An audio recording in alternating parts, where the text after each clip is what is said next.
The summer heat has officially hit us here in South Korea, and all I want to do is relax with the fan on 24/7. Or I mean, just till I go to bed, because in Korea, fans can kill you overnight. Growing up in a Korean household, I was told to turn off the fan before going to sleep. And I never had to ask why because the reason always followed. If you fall asleep with the fan running in your room, you might die. Fan death is a common Korean belief that sleeping with a fan on in an enclosed room can cause extreme health issues and even death. It's so ubiquitous that electric fans made in Korea even have sleep timers on them. But how did this myth become so widespread in Korea, and why do many still stick to the idea? Fears about fans date back as early as 1927 when a local newspaper warned readers that the new technology came with a risk of nausea, facial paralysis, and even asphyxiation.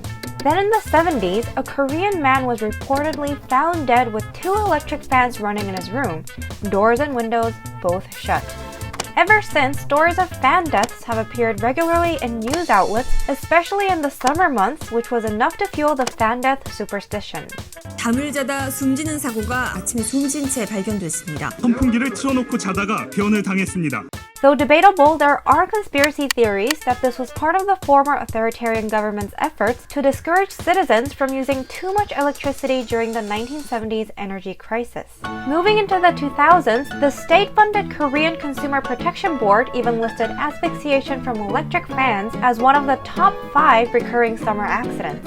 To prevent health issues, the agency advised people to set timers, rotate wind direction, keep fans at least 3 meters away from the bed, and leave doors open. The older generation of Korea say it was hard not to believe in the myth given the amount of exposure to these reports. I assume that's why my mom still leaves the door open whenever we sleep with the fan on. Then how exactly could the breeze kill? As the theory goes, the fan blowing all night could cause your body temperature to lower, resulting in hypothermia. Other versions say it could cause suffocation from sucking out all the oxygen in the room. But of course, none of these theories are true. Experts have come forward to debunk this notion with scientific evidence that fans could never cause hypothermia or suffocation. Plus, fact checks have revealed that most people who die from fan deaths had underlying heart or lung diseases. They just happened to have the fan on. So now you may ask, why do I still turn the fan off before going to bed, even if I knew this was nonsense? Well, that's not because I necessarily believe in the myth, but because it's my childhood habit and something that's been deeply rooted in our culture for the past 50 or more years. Ask any Korean on the streets and they will tell you exactly the same. Is there a similar old wives' tale in your culture, or is this only a thing in Korea? Let me know in the comments, and just saying, don't forget to leave your doors open when the fan is still on.